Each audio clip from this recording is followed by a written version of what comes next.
Nevada Copper Incorporated proposes to develop the Pumpkin Hollow mine near the city of Yerington. The city seeks to acquire lands around the mine for fair market value and annex those lands into the city. This would provide a large area for development and allow it to receive a share in property and net proceeds of mines tax revenues from Pumpkin Hollow. The benefits to Nevada Copper would be to allow permitting to proceed solely under the Nevada State Mining Permitting Regulations, whilst complying with all applicable federal, state, and county environmental standards and laws. This would allow for mine permits to be received in 2013, expediting the project by 2 to 3 years and quadrupling the size of the initial mine development. The legislation would convey approximately 10,400 acres of the BLM-administered federal land to the city in order to develop a multiple-use economic development, mining, industrial, recreational, and open space area. Per request of Senator Reed, a 48,000-acre wilderness in Lyon County, approximately 20 miles from Pumpkin Hollow, was added to the bill. Here now are the opinions of several local leaders in the Yerington area.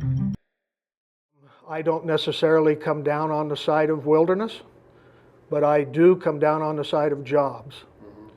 And that's what this proposal does for our community, is it creates jobs. You have to approach this with a reasonable compromise attitude, or both sides are going to lose. Land is for living. Yep. And yes, I want my kids, grandsons, my kids are old enough to see everything. I want my great-grandsons and my grandsons and granddaughters to be able to go up in the hills and see what I've seen. When you balance the opportunity for 800 jobs in a depressed area against what you're offering, there is no compromise. It's a win-win for Yerington. People here love access. I mean, Right. I think it's why a lot of people come to Nevada. It was much more vibrant when I moved here. We've been over the years. We have some other property in town that we thought would be different than it is. We got caught like a lot of people in the economic downturn. It's a very good thing for our community to move forward. It's inevitable. There are cuts both at the county and city probably just to survive. Just to survive, I don't see any way around it. Drive up and down Main Street and see Right. what the business is going out. Right. We just saw another one today that said they're going out of business, a fashion thing across the street. Yes, Leslie's right Yeah, there. Yeah, and they've been there for a while, right? yeah. And then So- I guess the one just down the road, the little Lonnie's down here, the chainsaw guys. Anything that would help the economy Oh would be. gosh, yeah. Now, you have to take care of those grazers. They've been grazing up there for 100 years.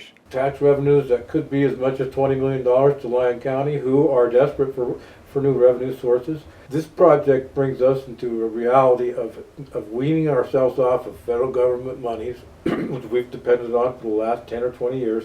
The city of Yerington's gotten as much as $18 million, $20 million worth of grants and federal aid.